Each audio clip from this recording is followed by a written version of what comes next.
Okay, let's finish up the 7.1 homework.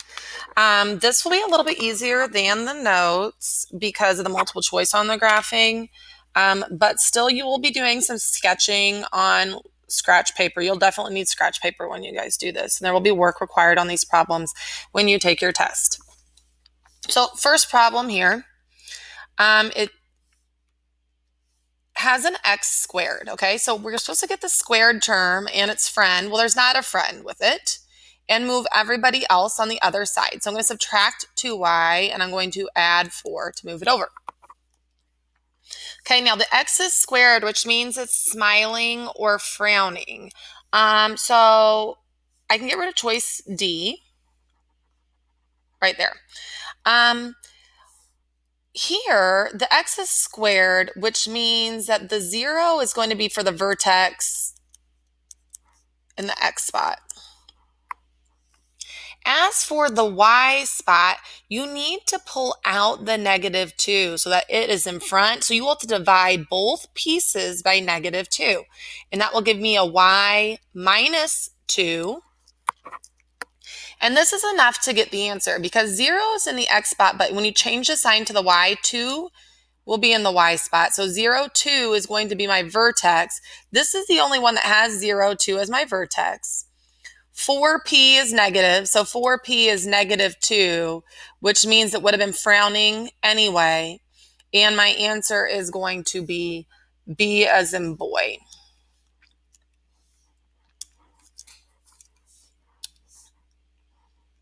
Okay, now I'll try this one. They're telling me where the focus is and the directrix, and we're going to have to come up with the equation. So you're going to do a little sketch. If the focus is at 8, 1, and the directrix is at x equals -2, the focus has to be inside of the parabola. So you know that it's going to be a C graph, which means y is squared. So I'm going to get rid of choice B because that one has x squared. Now we're going to find the vertex because the vertex is going to be halfway between these 2 points. So we are 2 this way and 8 this way. So that's 10.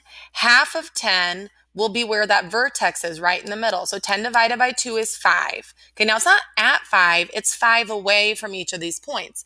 So if I count 5 back, 1, 2, 3, 4, 5, this is where my vertex will be. And it's going to be opening this way. So my vertex is at 3, 1. So 3 is going to be in the x spot, and 1 is going to be in the y spot. So that puts D out. 3 is in the x spot, 1 is in the y spot. Now, the C graph, this is going to be a positive p-value. 4p is going to be positive for it to go this direction, which means the answer is A. We already figured out that p was going to be 5. So 4 times p, 4 times 5 is 20. The answer is going to be A.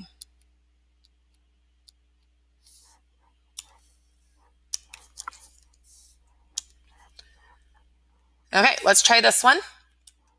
They already give me the equation, so I can go straight to find, oh, they asked me the focus. That's unfortunate. I can go straight to finding the vertex. The vertex comes from the x spot and the y spot. Change the sign, change the sign. So 2, 1. And I'm going to do a little sketch here.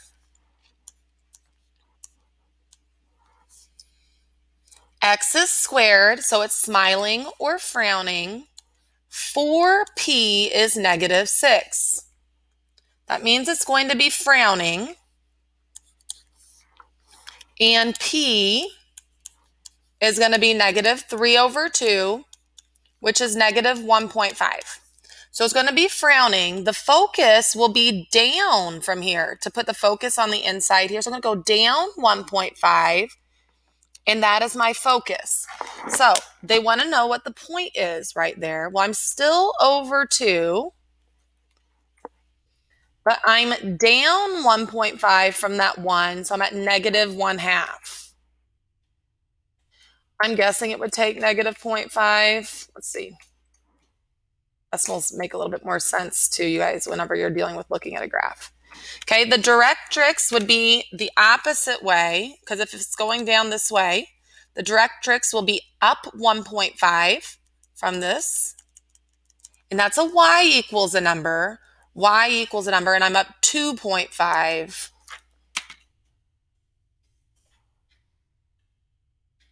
From my vertex. And now they do want us to graph it? Dang, let's see how this works, guys. Okay, so what do I need to be at? 2, 1 is my, where's my, did I just click on this? Oh, there you go. Okay, I need it to be in the x direction for Brownie, right? So this is the guy I want. Over 2, up 1 for the vertex. And then I'm going to go ahead and plug 0 in for x. If I plug 0 in for x, I'm going to get -2 squared equals -6y plus 6. That's 4 equals -6y plus 6. This is not very nice. That's not what I wanted to do, probably. That gives me a fraction of -1/3. I feel like I did this problem on one of the videos. Y would be 1/3 when x equals 0.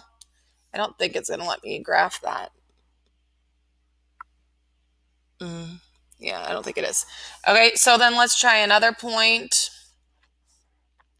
Let's see if I plug in. I really want this to be a perfect square so that it will be nice. So if I can make this so 6 times 6 is 36, let's make y equal 7 and see what happens.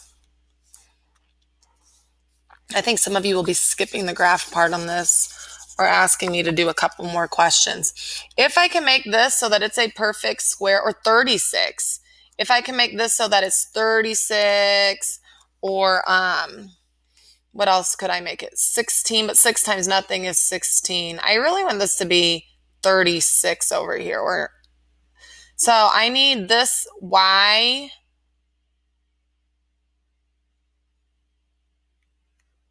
to be 7. Oh, that would be -36. I don't want it to be 7 at all. I want y minus 1 to be -6 as well. I want it to be -5.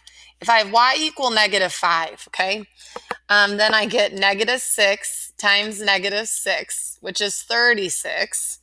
And that means x minus 2 squared can equal 36. Square root both sides. That's what I want. X minus 2 is 6, plus 2 plus 2, 8. Okay, so x is 8.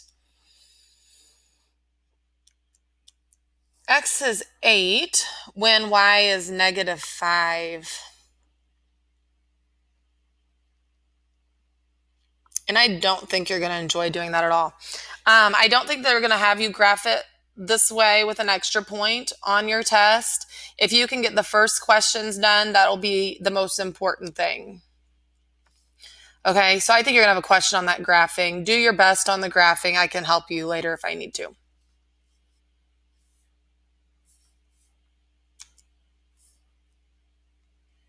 Okay, I'm worried about this video being too long because that happened to me yesterday. So I'm going to stop it here and then do 12 and 13 on the last one.